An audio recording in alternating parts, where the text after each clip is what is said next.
Luray Caverns, was able to pick up a patch and then also a sticker for the Thule. And then after we finished, we ate a quick lunch in the parking lot, and now we are on the road to the Bolen Cemetery. Directions look like it's about 26 miles, so we should get there a little after 3 o'clock and we can start hiking.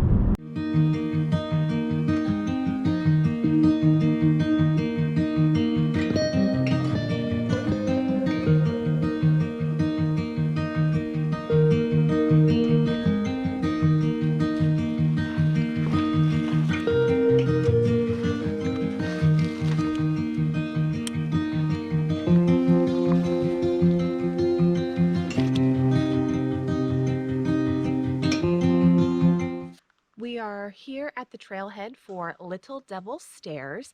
If you do the whole trail, it's actually about a 5.5-mile loop. We are going to do the trail just to Bolen Cemetery. So you enter that through the fire road on the left side of the parking area, and that'll take you about a mile and a half to the cemetery.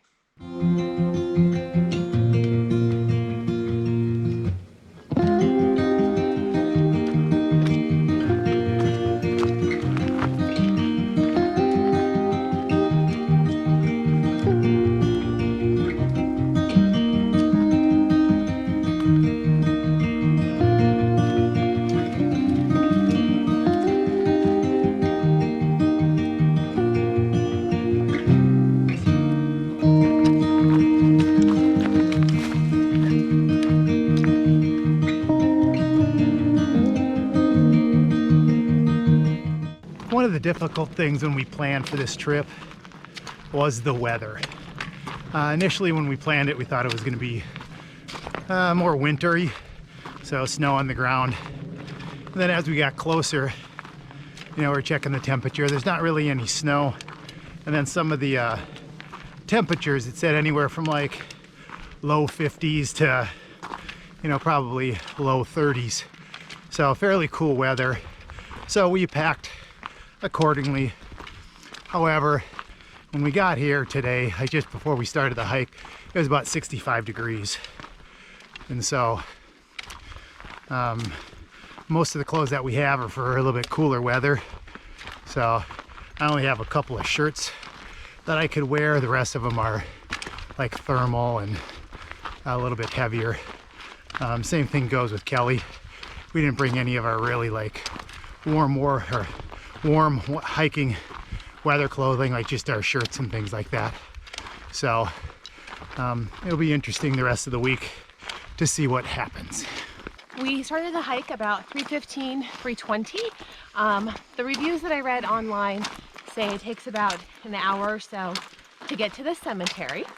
So we'll see if that's accurate. Our timing might be a little bit off because we stop and do the filming, but we'll probably end up back at the car, I don't know, sometime around 5:36 tonight.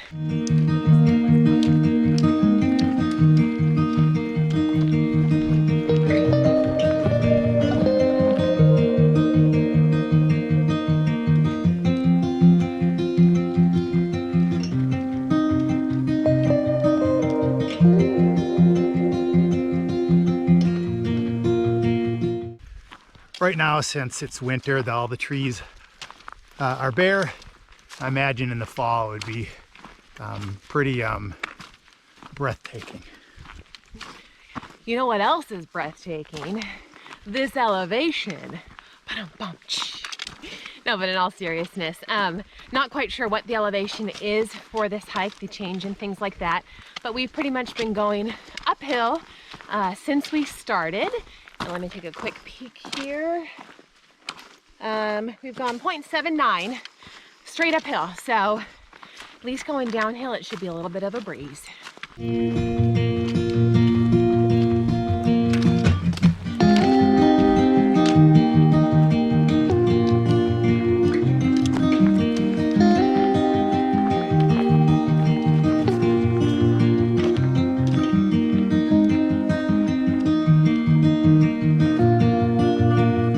The story behind this forgotten mountain cemetery in Virginia is undeniably creepy. Tucked away in Shenandoah National Park awaits a cemetery that's been long forgotten by time, yet it holds the memory of those that once lived in the Blue Ridge Mountains before the area was turned into a park.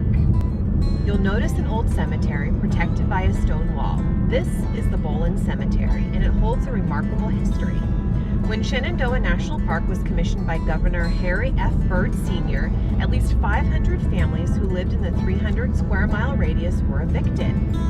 In this manner, much of the mountain culture was removed from Shenandoah. The spirit of this tragedy and the reverence for those who once lived in the hollow are captured in the poem that sits at the entrance to the cemetery. The poem, Why the Mountains Are Blue, reads, "To tell of a people who once resided on this land, who toiled, labored, loved, and laughed, and cried, having their lives altered by a plan." While the park has brought about important preservation and tourism, the gravesites give visitors a unique opportunity to reflect on the sacrifices that were made.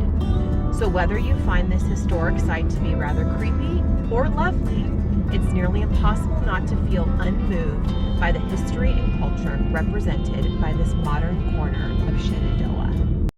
Just by looking at some of the headstones here, there seems to be probably four main families, or at least that we can see about four different main families. Some of the headstones are so old and so degraded, you can't really see it, but for the most part it seems to be the Bolen, obviously after the Bolen Cemetery, and then there's the Dwyer, there's going to be Bailey, and then the Gaunt.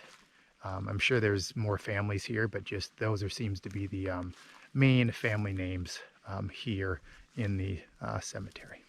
It's about 4:18 now, and we're getting ready to head back to the car. So it was about an hour to hike out here to the cemetery and then spend some time just kind of wandering around looking at the old gravestones. The one interesting piece of note is that while the hike starts outside of the park, initially we do cross over into the park. So technically the cemetery falls within the park's boundary, which you also did hear through the poem, since people had to be relocated as the park took over this area.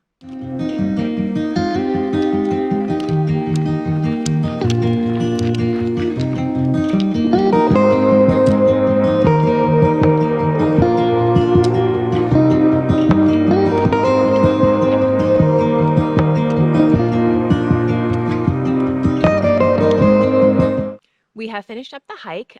We've gotten smart over time, and I now wear the GPS. It tends to give us false readings if Derek's holding on to it just because of the filming and things like that. But total mileage for today was 2.5 out and back to the cemetery, plus any of the walking that we did within the cemetery. So now it's just time to offload all of our gear, head back to the resort, grab some dinner, and then look at what our plans are for tomorrow. See you on the next adventure.